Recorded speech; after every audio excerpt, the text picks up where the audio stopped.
Hi, and welcome back to Pittman's Pumpkin Patch, Pittman's Garden Patch. Just want to do a quick little update on the pumpkins here. Nothing growing yet, but like I said, I planted these a little bit later in the year to try to time them better with the with Halloween.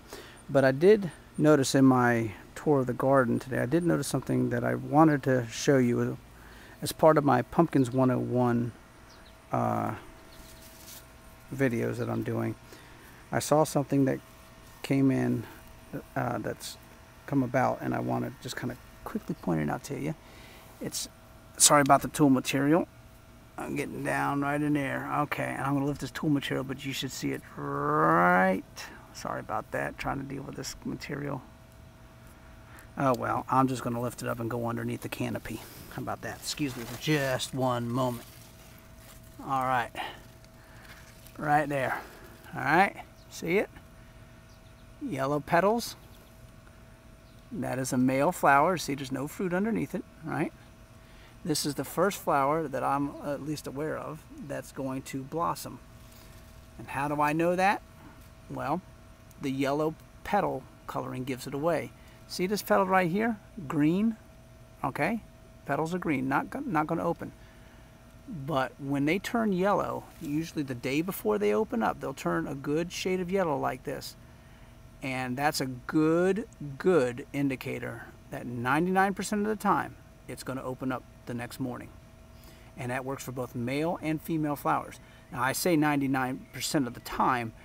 It used to be 100% of the time for me until I was certain a couple flowers were going to open up, and the next day they never did. I was like, are you kidding me? All the signs were there. The petals were yellow. They were ready to go. And this works for all plants in the cucurbits family, whether it's watermelon, squash, zucchini, cucumbers, things like that. When the petals of the flowers, either male or female, turn yellow the day before, that means that the next day they're going to open up.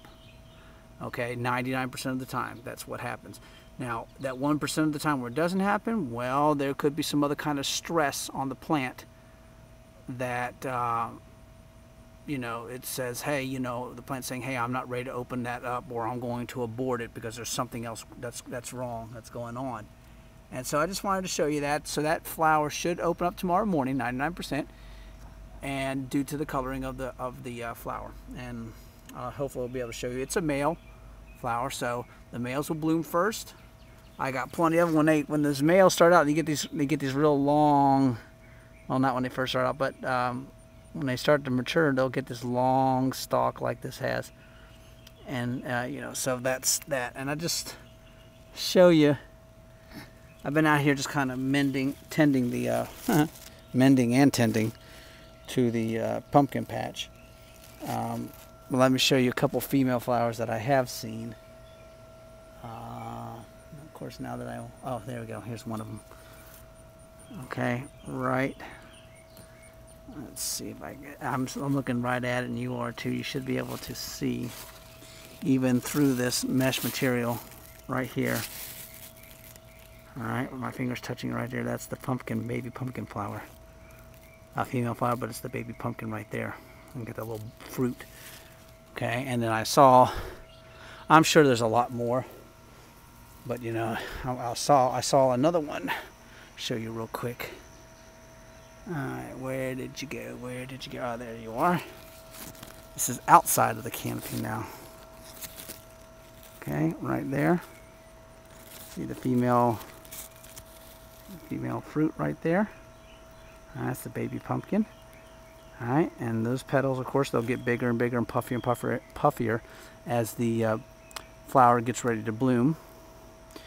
And they'll turn yellow the day before. Now, don't be surprised if sometimes the first few will yellow out real quick and just shrivel up and die. And the pumpkin fruit will start to shrivel up and die and start to get all these pits and valleys. It'll look like somebody, you know, just sunk the fruit in a little bit, you know, in ridges and valleys. So that just means that your flower is being aborted. And, you know, not a major concern as long as, you know, you've been doing the right things, you know, not over fertilizing, not under fertilizing, making sure you have good irrigation practices. and that that you've done pretty much what you can to keep your plant stress-free as much as possible. Some things are not in your control, but you do the best you can. But again, don't be surprised at the first few male flowers and female flowers in particular don't abort themselves. The first 3 or 4 or so will do that. Maybe a little bit more depending upon the plant. But the plant knows when it's ready to handle a fruit. It really does. And sometimes you can go out here and hand pollinate things and have all these bees in there doing their work and all that kind of stuff like that, and you'll still not get a fruit pollinated sometimes. And that's just because the plant just wasn't ready. It just was not ready to handle it. So you can see the vines going up the trellises. And every day or two I come out here and I work with the vines and I kind of train them, and I look for where they might be going in the wrong direction and things like that, and I try to fix them. So anyways, I'll show you real quick some of the other pumpkins, the ones I planted even later. And here I have Charisma varieties, Racer Plus, and I have a couple expert ones. The one on the far end there and the far end there are experts. Those will be long vine ones, where the others, Charisma and Racer Plus, are short vine pumpkins. So, and here's the rest of the pumpkin patch over here. I'm really starting to see some of these over here really taking off. Okay, these are Racer Plus over in this bed. That was a late bloomer, a little bit of a late bloomer, but this the one in the center there is doing real nice, and one over there is doing real nice too. I did plant one there, but I took it out because it was like too close competition between those two. Of course, I didn't do that for those two right there, did I? Nope. Looking real nice, getting good healthy leaves on them and everything. And so this in here, in this middle one, this is a mixture of Racer Plus and Charisma. I believe that one and maybe that one are Charismas, or that one and that are Racer Plus. I think that may be a Racer Plus too, but I'm not sure. And all this over here is Charisma. So everything's looking good. Not too bad, not too bad.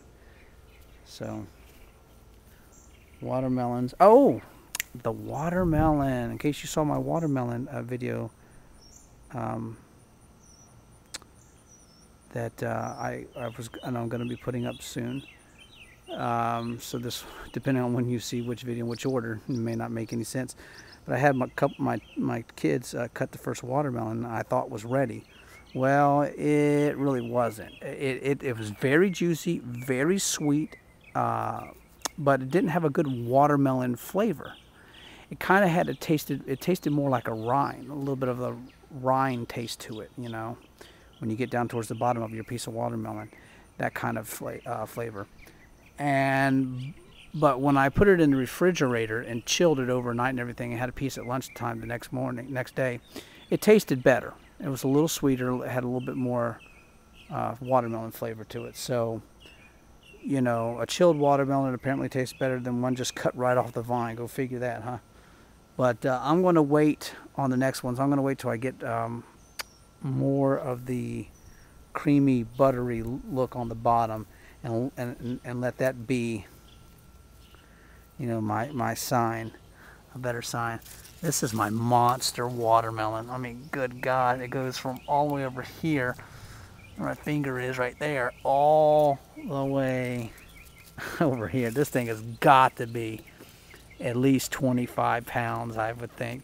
But it's very shiny, very glossy, so it's not going to, it's nowhere near ready. It was one of the last ones to be pollinated, and it's my biggest one, so go figure that, Looks like that one right there is getting some size on it. Kind of weird shapes. Some of them have a little weird shape to them.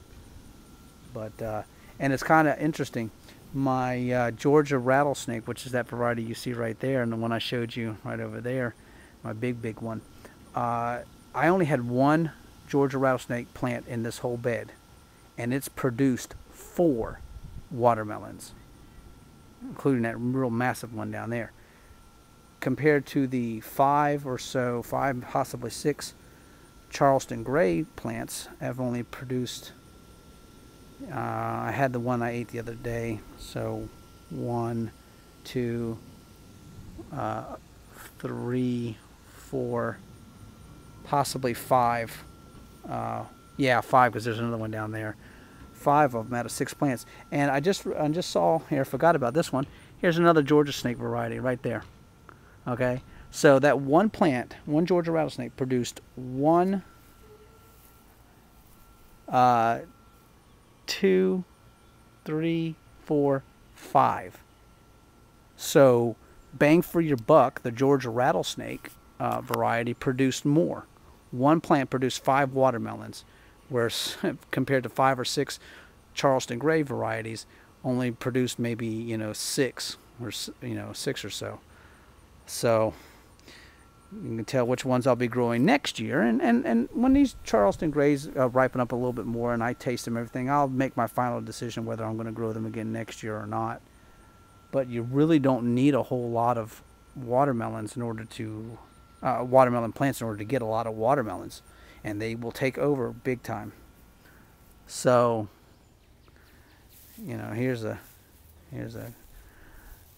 oh, look, it just came in there, white butterfly going in and land his little caterpillars, aren't you?